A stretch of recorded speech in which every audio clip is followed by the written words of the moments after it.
That's better. All right, welcome back from break for all of us here in 3 Dimensions, and welcome back to all of our live stream participants joining us from afar.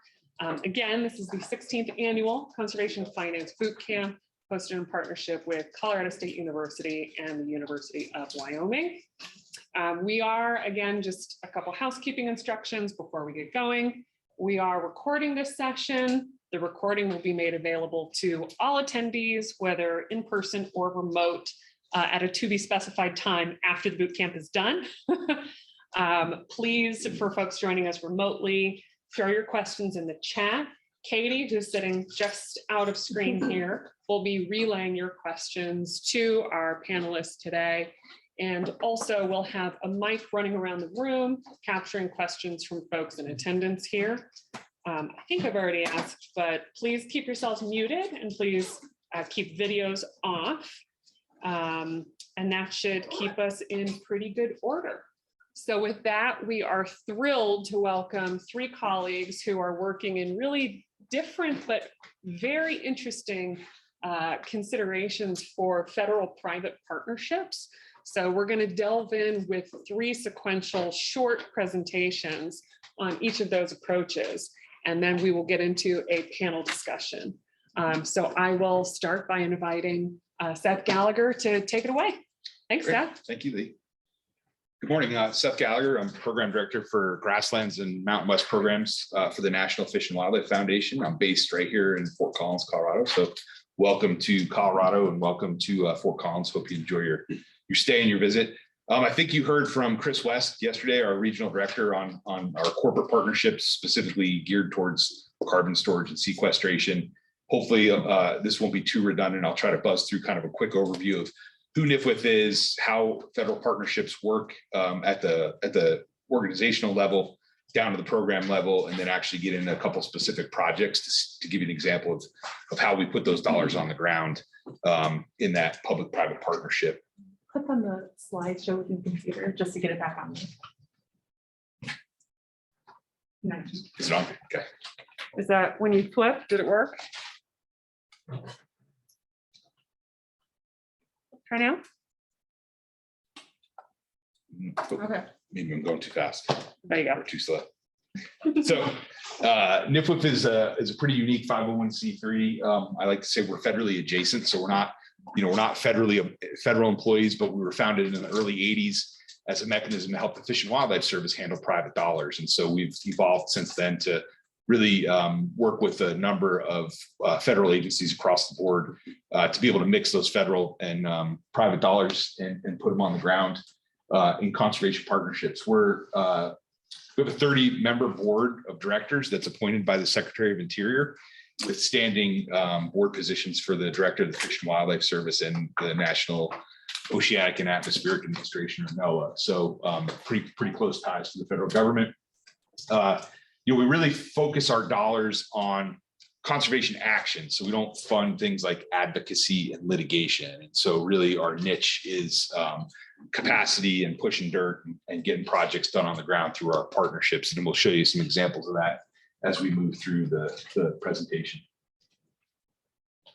So we have this conservation framework where essentially we look at landscape approaches to move the needle for conservation. And so I think maybe Chris showed this map yesterday, but for folks who are online, I don't know if you've seen it, but the dark green is where we've got established landscapes where we have a business plan in place. And basically those business plans act as a roadmap for our grantees and our funders to say, hey, in these places, here are the things, here are the species and the resource concerns that we want to focus on at a 10-year period of time. And so the landscapes in dark green have existing business plans, and the landscapes in light green are what we call developing landscapes, where we're making some initial investments and sort of a pre-business plan landscape for us, where we're kind of putting our toe in the water to see what kind of partnerships are out there and what kind of funder investment there is available in those landscapes. And it's really broad. We've got 24 landscapes that we're working in, over 200 species, and you can see everything from sea turtles to monarchs and everything in between. One of the unique things about NFWF is that, I mentioned the business plan, and in addition to being sort of a menu to our funders and our partners on the ground, we also use it as a measurement tool. And so we have a scorecard system set up so that really allows us to measure things like when we do put out dollars through our competitive granting process and our partners on the ground report back. We have the ability to say, well, how many acres of a certain metric did you impact? And you could think of that United Way thermometer of, on the courthouse lawn of filling up. We keep track of that through our conservation business planning and our Easy Grants system. And so we can track acres of different practices that are implemented in these landscapes. But what we're also trying to do is take it a step a little bit further to where there's ecological outcomes also associated. So that might be something like metric tons of sediment in a watershed. It may be, as Chris talked about yesterday, the potential carbon storage and sequestration as a result of specific projects in a landscape. And we're trying to take it to the species level. So actually, what are some species responses as a result of the work that's occurring by these partnerships in various landscapes? So it's a little bit different sort of process for us, but one that we like to think has a high level of accountability so that we can really articulate what our return on investments are in certain landscapes. So yesterday, Chris, I think, focused on, oh, this is working, but Chris focused on the left-hand part of this flow chart, the non-federal partners at NFWF, and today I'm going to focus more on our federal partnerships. But essentially, we take these two pots of money, mix them into one bucket, for lack of a better term. Our partners come to us through a competitive grant process in those landscapes. And then these are the folks, this is specific to our Northern Great Plains program that I manage, over 80 partners in that landscape that are, doing work daily to help meet the goals as identified in that business plan, and ultimately their individual goals, as well as, meeting funder priorities. So just to, again, starting at the organizational scale, I just kind of wanted to paint a picture of when we talk about federal resources, what does that mean? What does that look like? This is since 1984. There's been over $4 billion awarded, and about close to $2 billion of that is federal funding. And the total conservation impact is $7.3 billion over that time frame. 25 different partner agencies across 8 departments. Currently, USDA is our biggest federal partner through NRCS, Natural Resources Conservation Service, and Forest Service. I talked about the business plan, so we won't talk too much about the scope, but essentially, we get federally appropriated dollars on an annual basis. So that is sort of our base money that we're tasked with taking and leveraging with private dollars. And then another mechanism for us to get dollars in is also through things like cooperative agreements. So at the state level, we can go to an NRCS office and they may say, hey, we have $1 million this year. We want to really fuel capacity on the ground with our partner organizations to deliver farm bill dollars, and those types of things. And so in addition to the appropriations, we often have other federal money through agreements either at a regional level, national level, or state level. I feel like I'm moving fast, but maybe that's a good thing.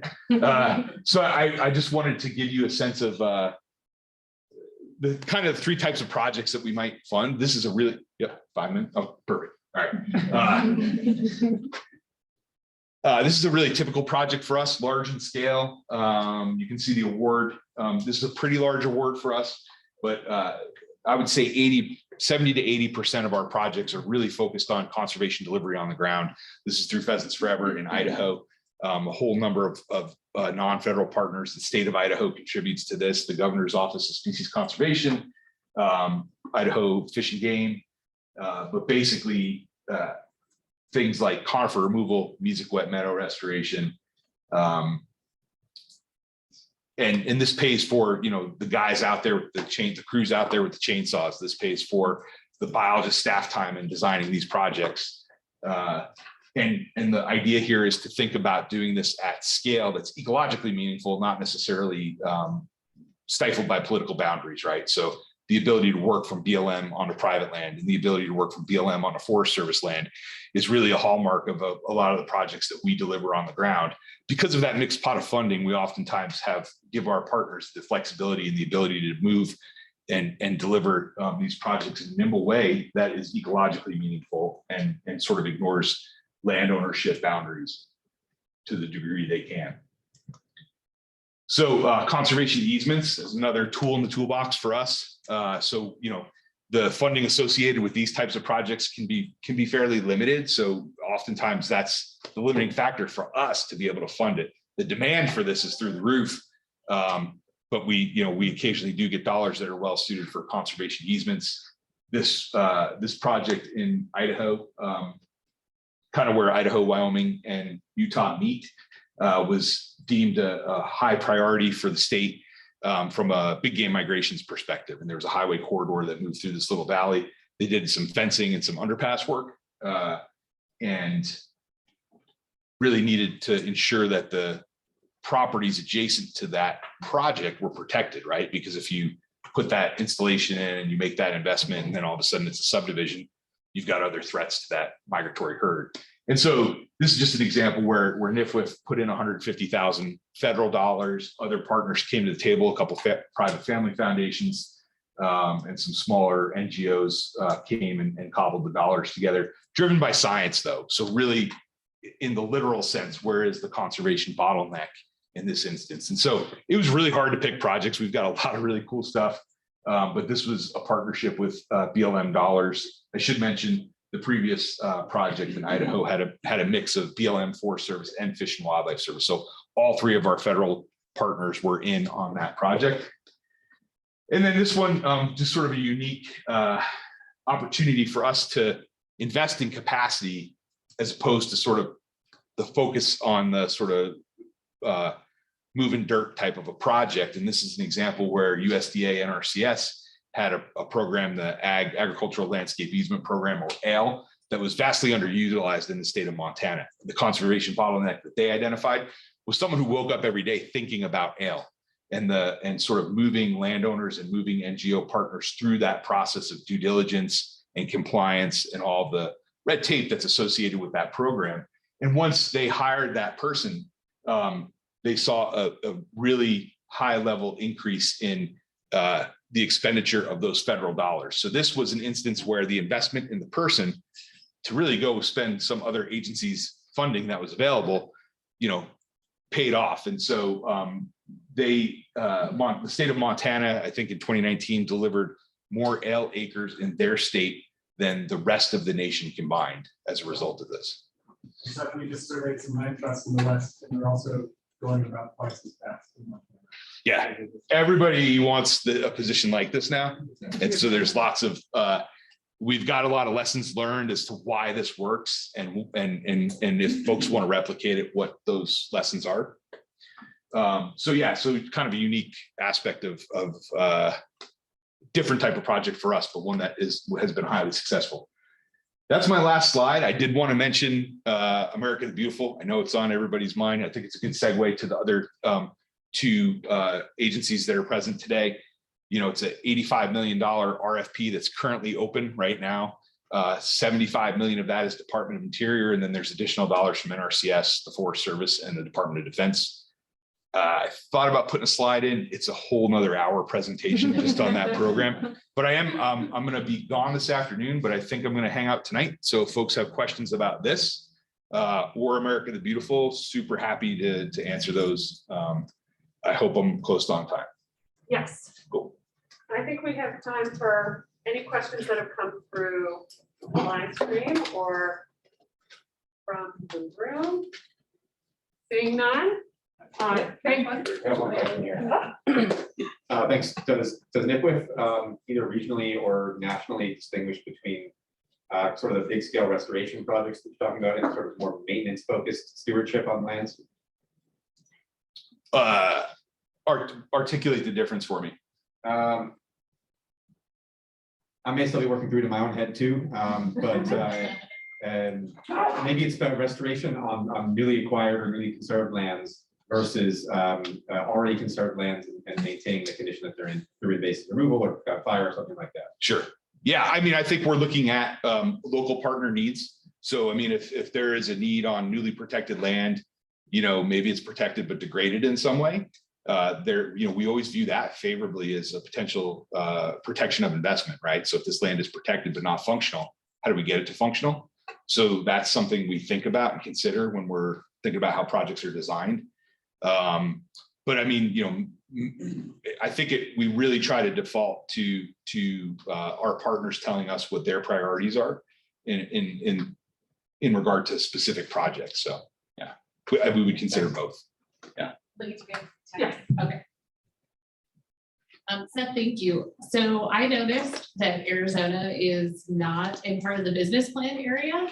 Does that impact your guys' view when you're reviewing applications? What are the implications of that? You bet. And how do we create a business plan? You bet. So it's funny you should ask. So my counterpart, Kristin, who's a hydrologist from Arizona, she gives me a hard time because I'm a forester from North Dakota. She's working on the potential for Arizona, but in general, if a state doesn't fall in the business plan, it probably doesn't bode well or rank well unless we get specific dollars to spend in that state, which will be in our request for proposals. So like if we have dollars that are sort of outside the box of our business plan, which does happen, it'll be in the RFP. And so the idea is then, we put it in there and say, listen, this year we actually have Arizona dollars, and then there's national programs. And this was really focused on more of the regional programs, but some of our national programs, America the Beautiful, for instance, that's a 50-state deal. So don't let the polygons, I guess, on the map discourage you from thinking about how you could partner with NFWF. That's pretty specific to the whole business planning process in our regional programs. All right, thank you, Seth. Okay, I will just launch in. Hi, everyone. I'm Claire Harper with the U.S. Forest Service, and hi to those online that I can't see. Here that I'm going to need to stay by the podium, so I'm going to do my best to not wander, just to keep us at the video. So I am following Seth, which is from a partner organization, and I want to just recognize NFWF works with the Forest Service in many different capacities. I understand you also heard from Emily Olson yesterday, who is the National Forest Foundation, another one of our core partners. So the Forest Service is a big agency. We administer the National Forest System, and then we also have a whole set of programs that we work in cooperation with states on in our state and private forestry branch.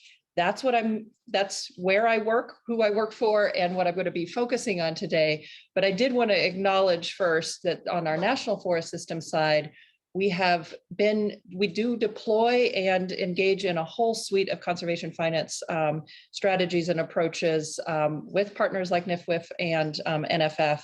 And that could be a whole day discussion if you ever want to build that into the agenda, Lee.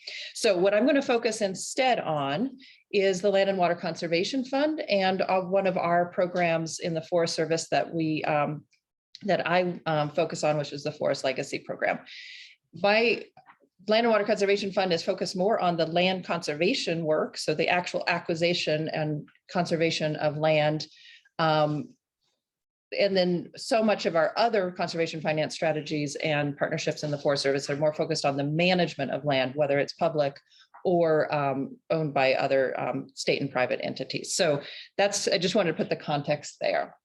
And by the way, I work for our national headquarters, and I'm a program manager that heads up this particular program that I will be featuring. So the Land and Water Conservation Fund is not new. And you may say that is not a shiny conservation finance thing, but it is a conservation finance fund. It was established in 1964. It uses oil and gas. The funding for it from the inception came from oil and gas royalties from the outer, see if I can get this right, the outer continental shelf, established by Congress as a form of mitigation to the impacts of the oil and gas development as a way to give back and make the public whole by focusing on the conservation and stewardship of land and waters across the United States. So I just want to say the fund itself, even though it's 40 plus years old, is a conservation finance funding source. And don't forget some of these basics like this when you're working on pulling together funding for a given project. There are 10 different programs today that are administered through the Department of Interior and also the USDA Forest Service that derive where we receive funding from this fund. In the last 2 years, or 2 years ago, 2020, we finally received or got to the milestone of full funding and permanent funding for this fund. When it was established, it was this intent of a $900 million total size, and it did not achieve that full scale until 2020. What that means for us, that those of us that work for LWCF funded programs, is we have now more certainty of the overall size of the pot. But Congress did leave themselves room for how that pot is going to be divided up on a given year. So how much is going to distributed across the 10 programs does vary.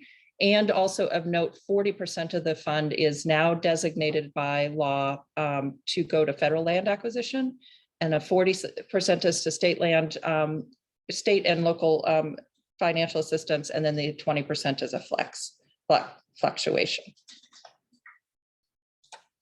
Oh, and by the way, I did put in there a link to the LWCF Coalition. If you want to explore the different programs and where the program has had impact, that is the best source. It is one of our core partners, is the LWCF Coalition. The program that I work with is called the Forest Legacy Program.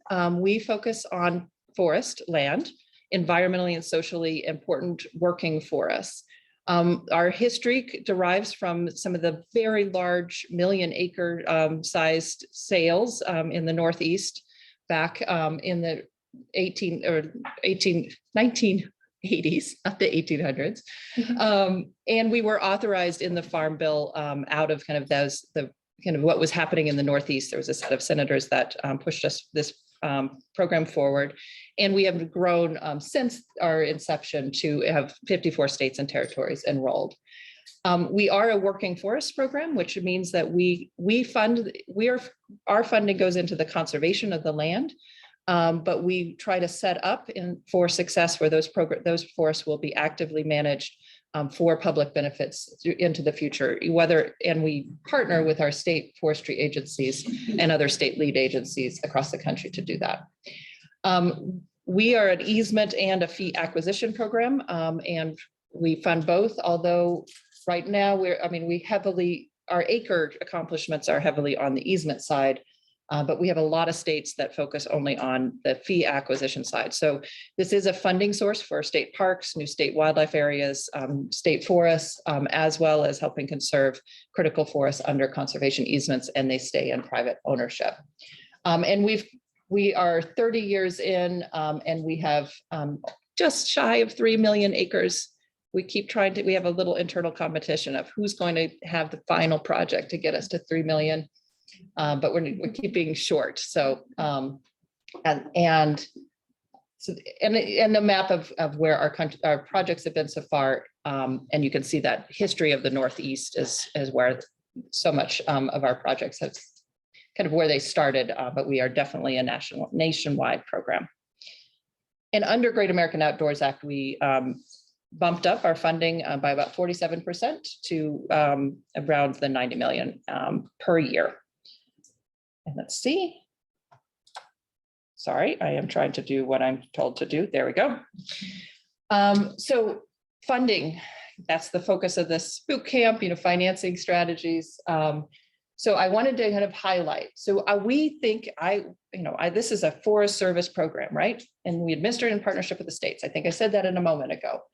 But truly, we are one part of a funding portfolio to help conserve these critical lands on the ground.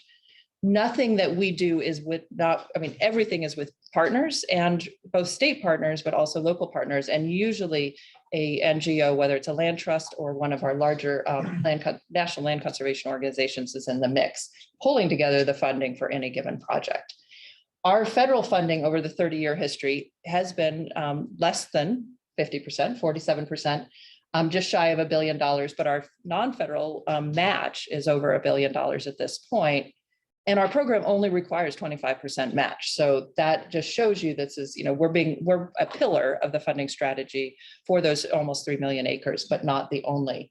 Also wanted to highlight state government isn't it's not just a federal and states coming together and then that's called good. We have a whole set of other funding sources in the mix here. And my data does not tell you the true sources of those fundings. So I'll give you an example in a minute where we're going to talk about mitigation funding. I queried our data and that's kind of buried under land trust funding, but it's mitigation funding from private companies.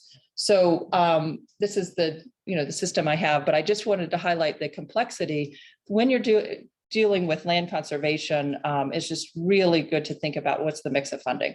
Thank you. So I'm going to bring this to life as one project example.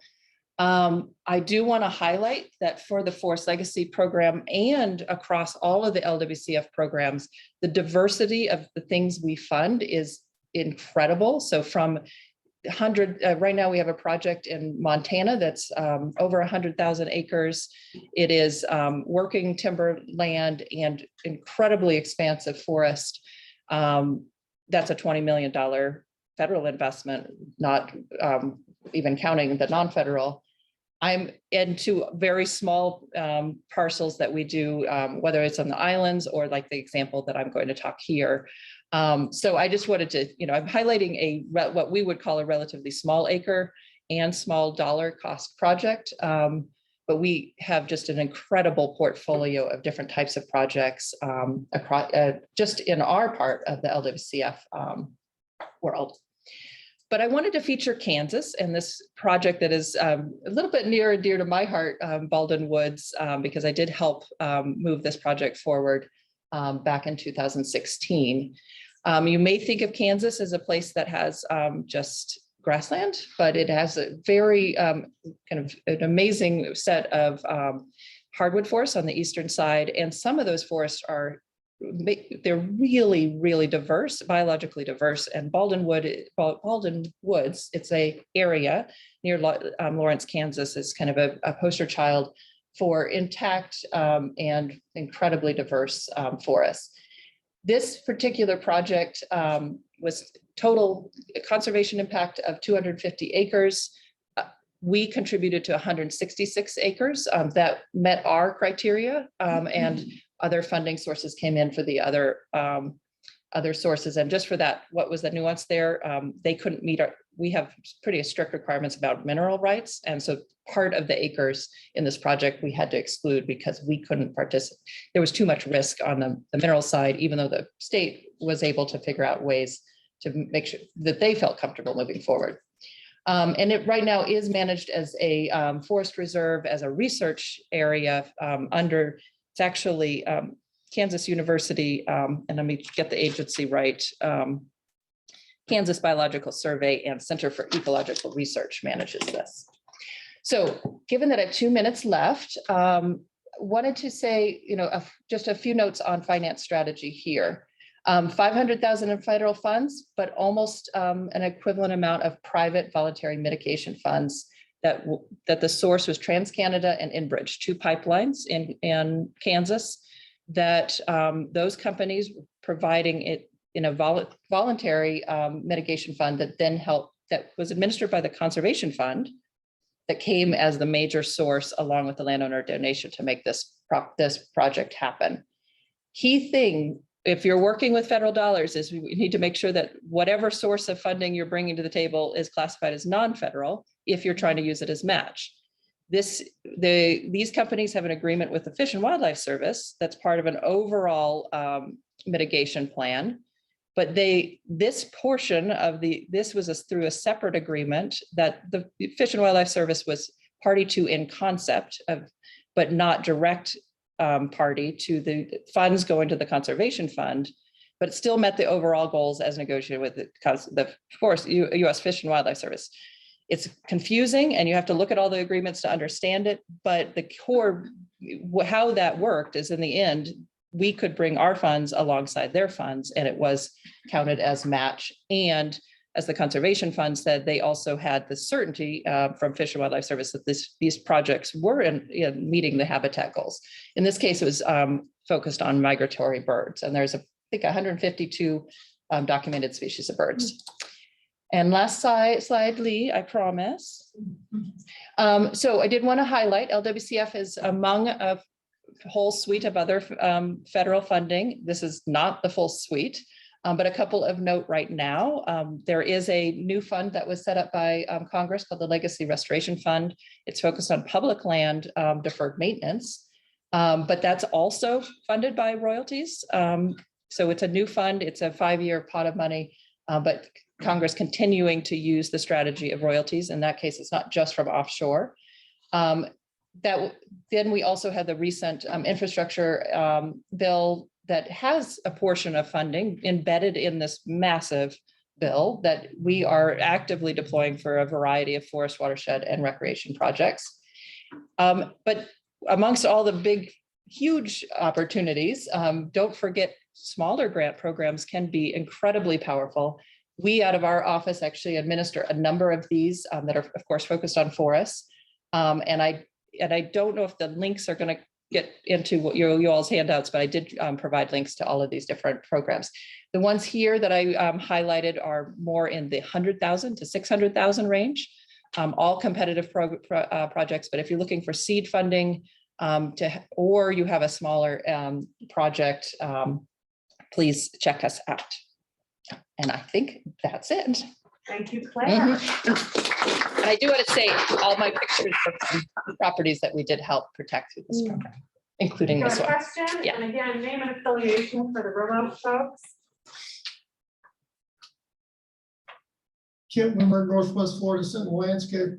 I just wanted to share some great news that we think today the Trust for Public Land is transferring 3,600 acres that was acquired using Forest Legacy funds, along with Forever funds and a private donation from a family foundation.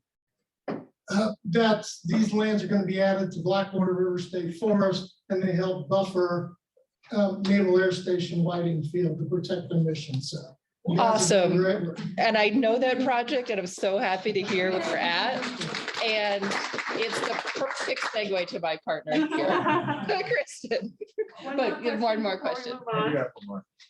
Hi there, Brad Corey from the Nature Conservancy.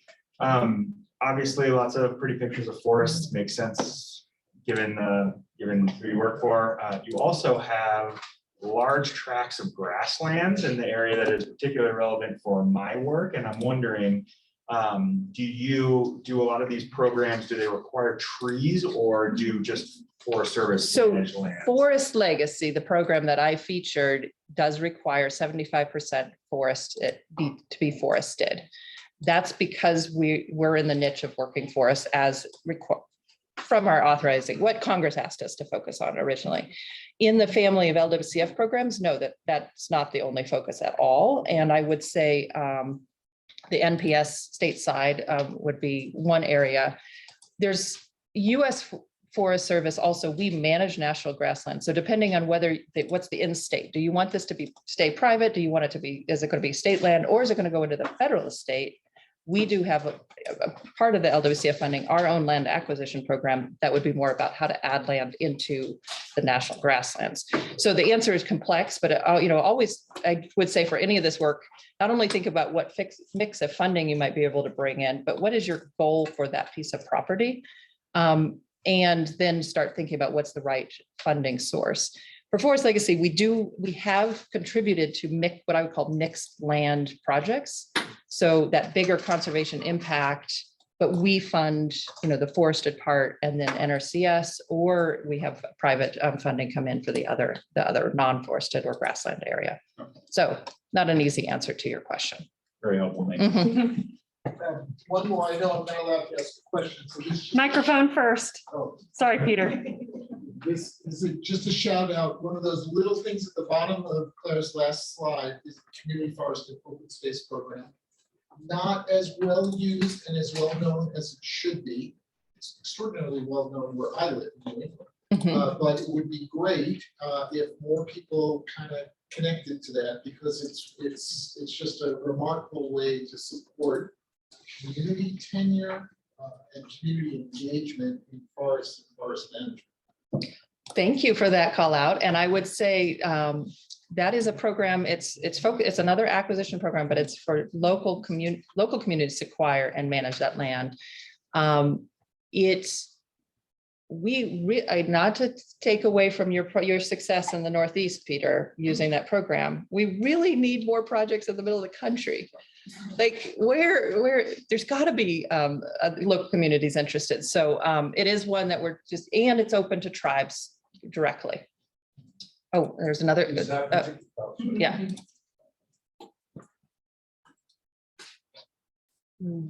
I just wanted to add on, does that particular program have the same 75% forested requirement, or is it a reforestation opportunity?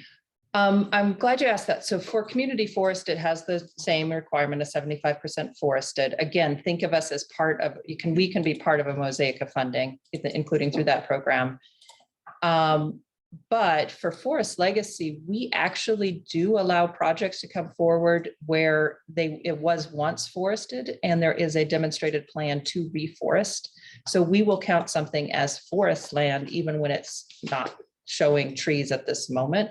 It's not like the norm of what we do, but it is we don't exclude projects of that, and sometimes we really embrace them. Hawaii is an example. There's a lot of agricultural land that the state is working to restore for watershed function and native forests. And so we have done some of those where we have allowed that land to come into the program, even though it's not forested today. Yeah. Question from our live So stream. Carrie asks, I am working on a project that would have qualified at 75% and a devastating fire took it out in 2011.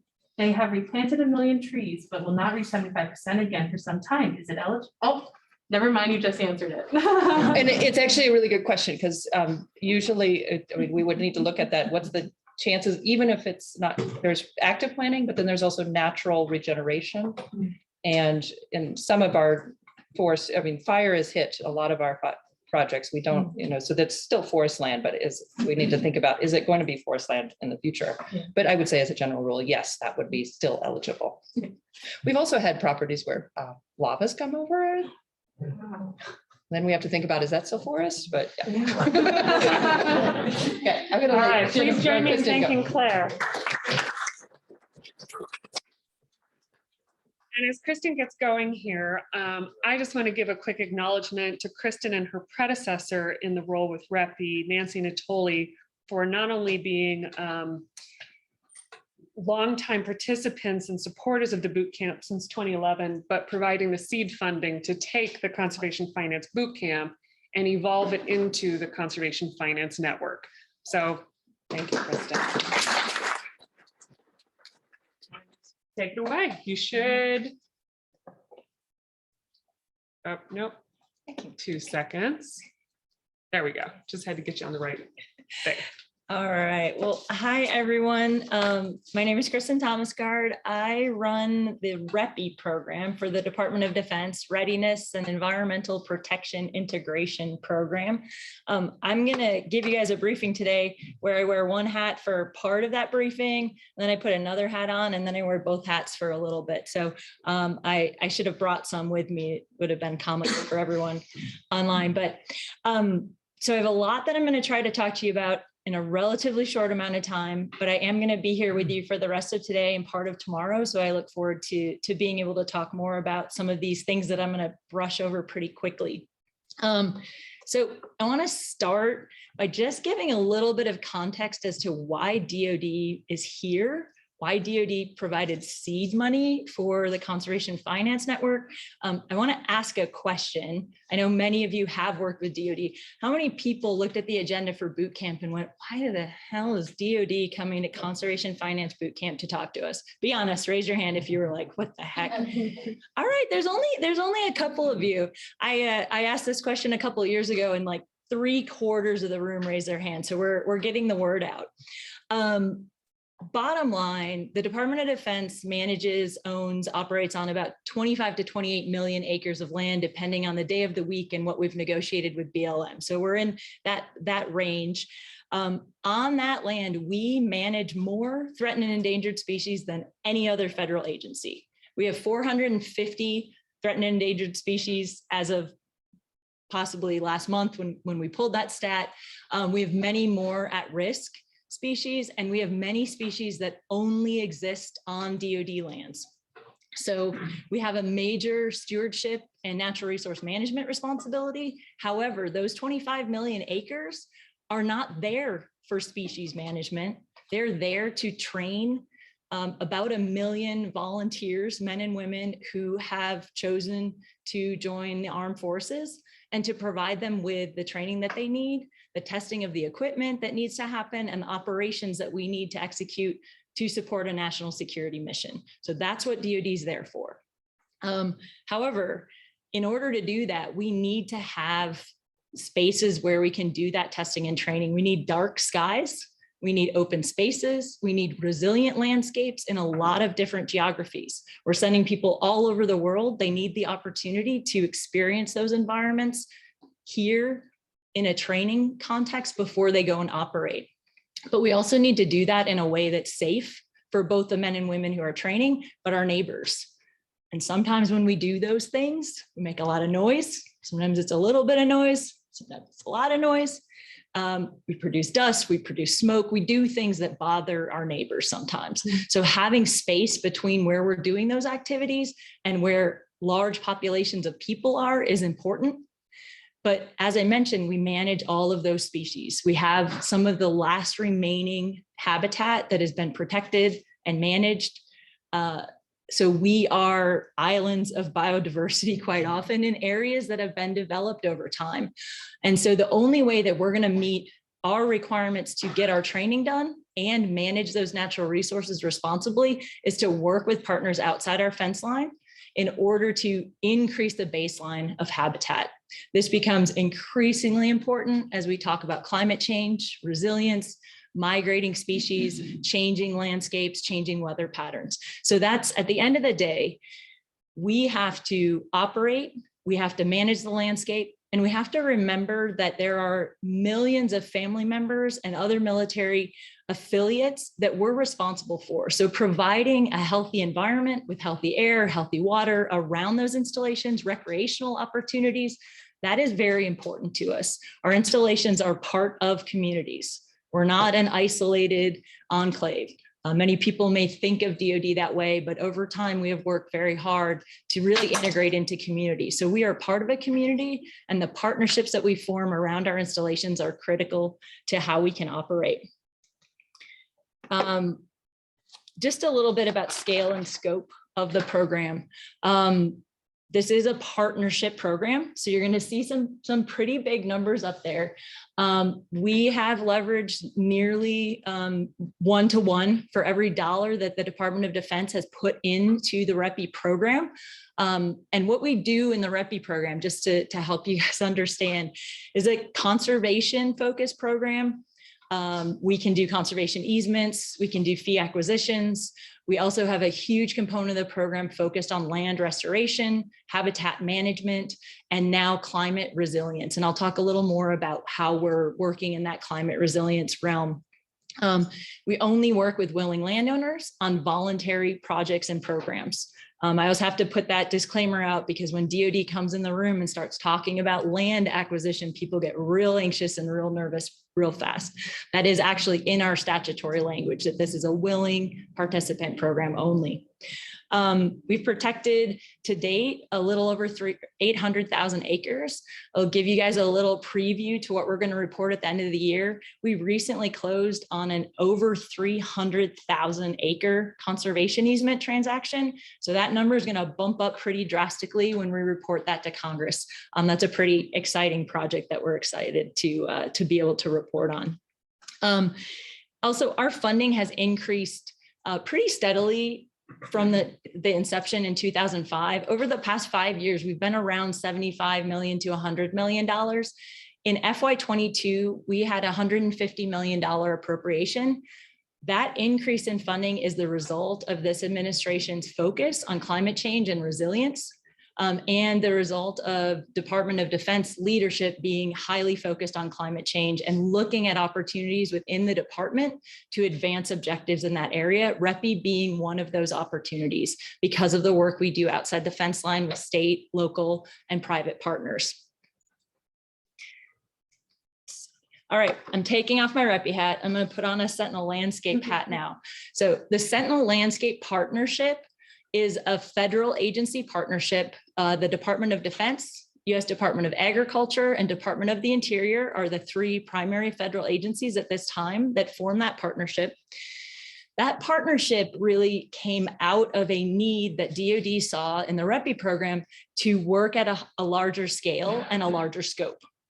It identified the fact that we, DoD, had a limited set of tools, but that our federal agency partners had a much larger set of tools to work with private landowners, to work across jurisdictional boundaries, and that we had a set of shared goals and objectives. From a military standpoint, we want to maintain a lot of land uses that those sister agencies were working to maintain. Things like working farms, working forests, working ranches, preserved natural resource areas, important habitat, recreational areas. Those are land uses that are compatible in most instances with DoD's mission. So the more we could do to incentivize and focus that in landscapes that were critical to DoD, the more benefit we could all gain from that. Just to give you a little bit of a sense of some of the agencies and some of the values, objectives that we're trying to achieve there. You can see some of these on this infographic. We'll certainly share these slides with everyone. I'll also point you, all of this information is on our two websites, which I'll show at the end. A lot of additional information. I know folks it's hard to see on the screen up here. So that just gives you kind of the sense of what we're really focusing on. And I will say the key driver for Sentinel Landscapes is really looking at that larger landscape scale and then being able to cross-pollinate from the federal agencies, state agencies, local, private landowners, look across that landscape in a cohesive way and identify ways to work together that we haven't thought of before. And also to, I'll be honest, from DoD's standpoint, we're an anchor or a magnet within that landscape that can draw focus into a shared footprint where we can all benefit from that investment. All right, I want to jump in and talk briefly about a specific example, and you guys actually have the expert in the room on the Fort Huachuca Sentinel Landscape. If you haven't had a chance to talk to Amber yet, please talk to her. She is an absolute rock star, and we are incredibly lucky to have her as part of the Sentinel Landscape Partnership. Fort Huachuca is a really interesting example that I can actually find some roots at boot camp in. So we mentioned Nancy Natoli, my predecessor. She attended a boot camp, one of the very first boot camps, and out of her experience, created a challenge competition for the REPI program called REPI Challenge. That is something that we started in FY12. We are on the 10th, 12th iteration of that now. That started with $2 million. This year, $40 million we are putting into that competition. This is just an opportunity for our partners to come directly to the REPI office with larger projects, innovative financing approaches, new partners, in order to really demonstrate or test or pilot an approach that perhaps the military installation services through our more traditional process don't quite have the appetite for. It allows us to really embrace and incentivize risk-taking, and it has resulted in opportunities for us to demonstrate approaches that we have now made mainstream in our program. It also led to and advanced the Sentinel Landscape Partnership. So to walk you through Fort Huachuca, and just Fort Huachuca is an incredibly geographically diverse and interesting place. It also has incredible military value because of that geography. They have a very unique electronic test range there.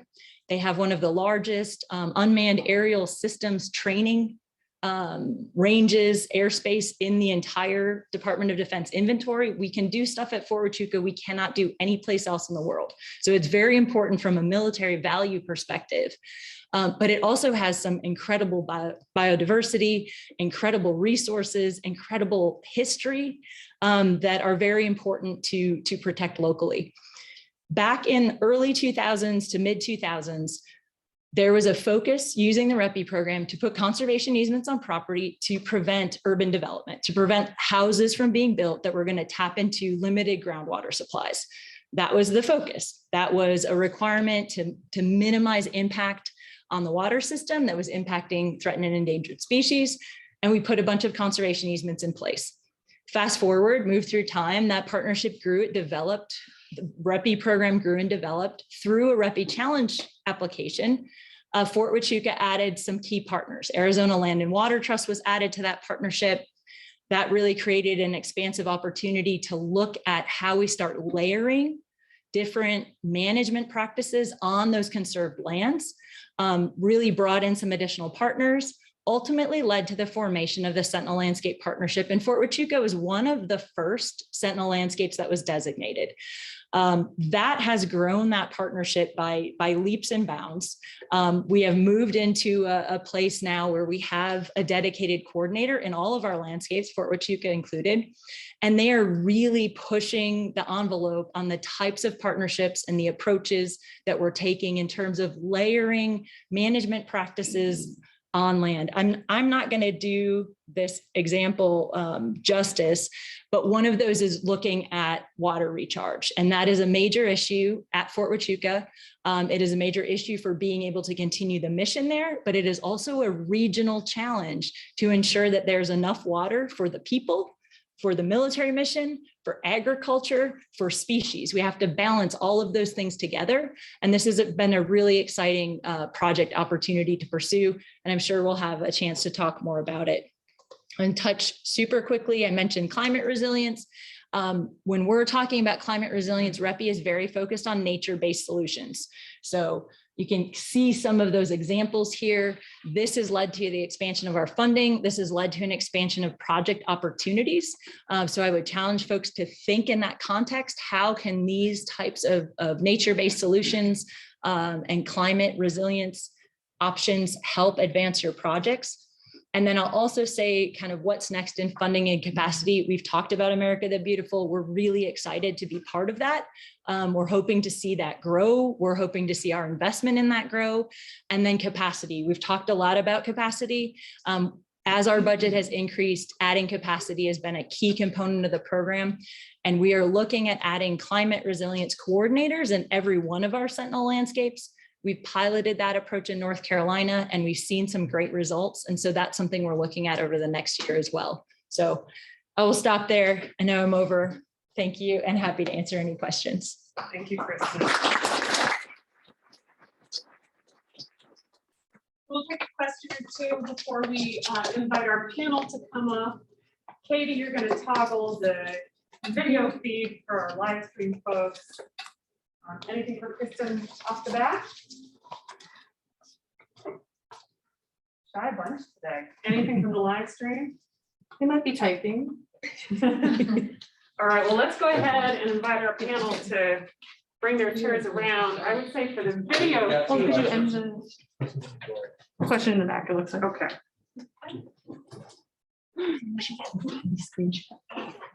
Could you end this? Yes, but I want to check the video first. For Nature Conservancy, just an easy question. Are you still forming Sentinel and identifying Sentinel landscapes? Yes, we are. We had an application round in 2021. Our next application round will be in 2023. So we designated 3 new landscapes, Kent representing one of them in the room here, in March of this year. And so we'll be looking at rolling out that next application round probably in early 2023. Can I actually highlight something about REPI? I highlighted that, pay attention to whether your matching source of funding or is considered federal or non-federal. correct me if I'm wrong, nope, REPI money is considered non-federal and can match Forest Legacy funding as well as other federal LWCF funding. So I love that detail because it makes it, we can partner directly without getting, but it doesn't, for us, it's always a specific to the funding source. So Bonneville Power, as an example, that's federal funding, but REPI is not. Correct. Thank you, Claire. I would be in really big trouble with everyone on my team for leaving that. That's why I should use my notes, which I really didn't use. We can't, REPI funding is considered a non-federal match for all conservation and climate resilience programs for all federal agencies. That was expanded, I believe, in 2020 or 2021 from the initial just Department of Ag and Interior programs. So we can be a non-federal match for any conservation or climate resilience program of any federal government agency. Dr. Ashton, Marshall Biological Station, and a very naive question about the match issue. If I apply, for instance, to REPI in 2022, presumably it takes some number of months to hear back, at which point I start spending. When does that count as match? Is it when I apply and I've got an application that's in the works, or do I need a multi-year grant to continue counting? It's an excellent question, and it's we may have slightly different answers to it, but for Forest Legacy, it takes multiple years to get through our process to not get the million plus. So by the way, our program goes up to 20 million, so we're in the millions usually. So you kind of know, where we have milestones where you have a sense of, are you on the list? Are you not on the list? Are you about to get a grant? Are you not? So there's milestones that help inform your planning.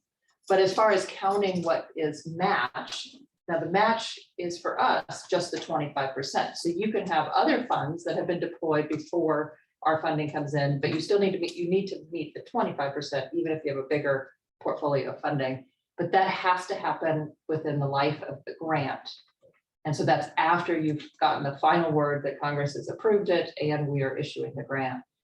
Our grants, we start them at 2 years. Our intent is every project should be completed within 2 years, but we can extend them up to 5 as needed. And some of the times this timing is part of that, those extensions, but also just something to keep a watch on. I've got a question from the chat. So this one's for Seth. Will America the Beautiful RFP look similar this upcoming year? Similar timeline as well? I don't know the answer to that. I suspect the timeline will be similar, and I'm not sure how much the actual RFP will be adapted. Okay. I'm thinking there'll be some lessons learned that will be incorporated into next year, but that's kind of wait and see. Hi, this is Kent Wimmer, Sentinel Landscape Coordinator, Northwest Florida. Can I give you a softball question? Thanks. Other than the 3 federal agencies combining on projects, what's the benefit of being designated as Sentinel Landscape? Well, so that is a good question, and it might be, in some ways, it can be more complicated than you might think. But one is recognition and branding to some extent. There is that benefit of whether it's state agencies, private, family foundations, other philanthropic organizations, landowners that may be within that footprint, seeing kind of the focused effort and the coordination of the federal agencies, a sort of commitment to look at and prioritize investments into those areas that makes that an appealing landscape in which to invest. You're going to get more bang for your buck. We like to try to say that 1 + 1 + 1 = 4 when you put all those resources together. Second benefit, we resource capacity. So if you are designated as a Sentinel Landscape, one of the kind of most tangible, immediate things that you obtain is funding for a full-time coordinator. We are working on ramping that up so that, as I mentioned, adding the climate resilience coordinators there as well. We are also in progress and having conversations with some of Seth's colleagues within NFWF to establish a Sentinel Landscape pot of funding that would only be available to the designated Sentinel landscapes to implement projects within those landscapes. And I would say another benefit, which I probably should have mentioned before, the funding piece, because it's really what facilitates access to that funding, is we work with all of the landscapes very closely and have resources available to help with that implementation and strategic planning. So it's an opportunity to pull a multitude of different efforts, agencies, ideas together into a somewhat more cohesive strategy for the landscape with some clearly defined outcomes, and then resources being provided and assistance being provided to really create an implementation plan for that landscape that may not have existed prior to the formation of that partnership. So those are some of the high points. This is Peter for the folks joining the video from Ryan Timber, but I wanted to add two things to what Kristin just shared. An example of those additional resources, it's, I don't know how many, I like Jackson, maybe not everybody likes Jackson, but Jackson is delivered to Sentinel landscapes on a regular basis through grant support that REPI provides for conservation finance. So that's an actual example of kind of technical support of Sentinel landscape. Yeah. The second, and I'm not going to ask, it's a little uncomfortable, but in the United States of America, believe it or not, not every political jurisdiction is super in favor of conservation. I know I always shared that I live in Vermont, so it's not personal issue for me, but I'm thinking about Florida as an example. I'll pick on Florida. The idea that you can meld, blend, sell conservation with a military benefit outcome gets over all kinds of political issues. And I'm happy to say that. I don't think anybody on the panel would say that, but they're shaking their heads vertically. Peter, I'll add, I tell our land trust partners, I tell my federal agency partners all the time, use us when using us is beneficial. We've gone so far as to ask, and we've responded to some of these. Quite often, another federal agency will have a request for increased funding. We have gotten partners to get members of Congress to formally come to the Department of Defense and say, can you provide a view? That's what we would call it, a view on this piece of legislation. What is the value of that to the Department of Defense or to Sentinel Landscapes? And we can then formally respond to those members of Congress, to committees, to say, yes, please, plus up forest legacy, plus up LWCF, plus up farm bill programs for conservation. Those are the match for what we're doing. And those are helping us accomplish national security objectives by protecting these missions and promoting climate resilience. And so I would actively encourage anyone, I'm happy to say it, and I probably am on record already saying it, use DoD if that gets you in the door to have a conversation that's with folks who perhaps would not let you in the door to talk about conservation. Can I add on one thing just from a practical point as a co-funder or funder for some of the projects in the Sentinel landscapes? We look at whether a project has got the ecological and social importance, but we also look really closely on how is this strategically placed and contributing within a larger landscape. And proposals that come to us from within Sentinel landscapes have a leg up from the very beginning. The coordination support and the many partners already working at the table together, you inherently have not only more funding sources or ideas in the mix, but you also have a portfolio of lands that are being strategically conserved across the landscape that we're then contributing to. Those proposals, we have a very competitive process, but they do have a leg up and often are at the top of our list, our rankings as a result of all of that. I'm going to take host privilege over other questions. So we've been talking a lot about sources of public federal funds and some of the programs that come with that, or through federal affiliates. But as many of the folks in the room know, project development support is really key for structuring a lot of the types of innovative or new project approaches in a certain geography or landscape. Kristin, you mentioned Repi Challenge being one way that DoD Repi works to think about kind of project development of new and innovative approaches. Claire, we've sold you completely short on time allocation for today. Just wonder if you might mention the innovative finance for national forests opportunity. And Seth, I think that there's also some project development support available through NFWF. So just wanted to give kind of the that side of the house, which I think a lot of folks in the room are perhaps kind of more thinking about those types of resources and support to be able to then unlock larger forms of capital or to be able to blend things down the road. I will do my best, but I'm going to first take a moment for specific to Forest Legacy. So we have our, the biggest pot of our money is project acquisition dollars, so the going directly to the acquisition. We have 7 million right now nationwide that funds the capacity at the state and us at the federal level. But a portion of those funds are available at any given year for the intent of those funds is for project development, outreach and development.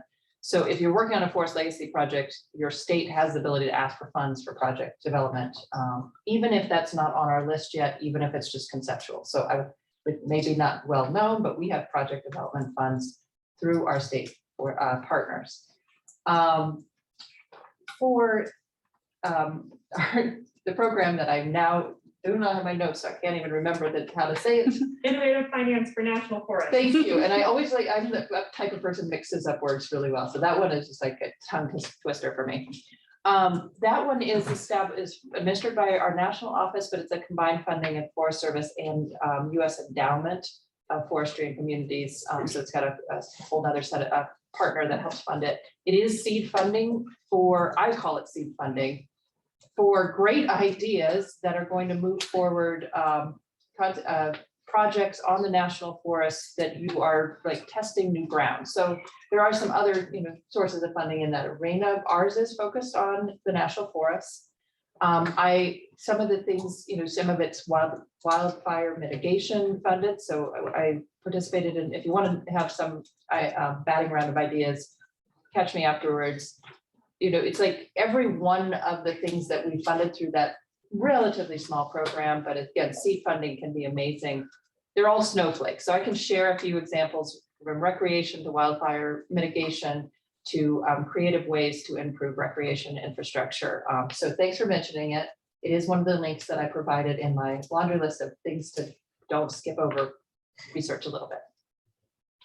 For us, I would say our program, it's fairly program specific, but in our region, we look at capacity as a really critical part of the equation.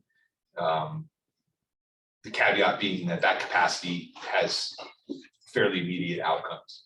So we don't typically think about grants that are conceptual or planning in the context of that's the outcome, that a report of sort of a plan that's intended to be developed further is the outcome. But if there are planning efforts and capacity efforts that do lead to, within the course of that grant, implementation of protection through easements or restoration or improved management, those are the types of things that we would consider. And so I'm not sure if that entirely answers the question or not. We do have a national program called Conservation Partners Program that focuses entirely on capacity to deliver farm bill. So if the concept is to think about planning efforts or organizing around farm bill funding, there is a national program in place to help partners do that. And so, it can really be sort of program specific for us. So if you do have projects that are in that light, I'd encourage you to think about your regional NFWF staff or the program that might be the most pertinent. We can help you sort of align with the right folks to get those questions answered. All right, I think we have time for one more question. I'll go Mike in the front row. There's no mic. Just be real loud. Right. Question for Kristin. Sorry, Mike Mwangi, International Land Conservation Network. I was curious whether the REPI has programs abroad where the US has bases that are actively used for training. So the REPI, our statutory authority only allows us to work within the US and territories. So we do not have the ability to do projects overseas at this time. There have been conversations around that in the past. Part of the challenge would be working that type of language into agreements with host nations where we do have operations. But I think it's a conversation that's kind of been filtering around at high levels for a long time, but currently our statutory authority doesn't provide for that. Most likely, just to be very practical about it, because members of Congress who appropriate these funds want the dollars to come into their districts. All right, I think that'll do it for today. Thank you so much, Seth. Thank you also to our live stream guests. We will be back here early tomorrow morning. Our session starts at 9 a.m. for the who, what, and why of private investment. And we can stop the recording and go from there.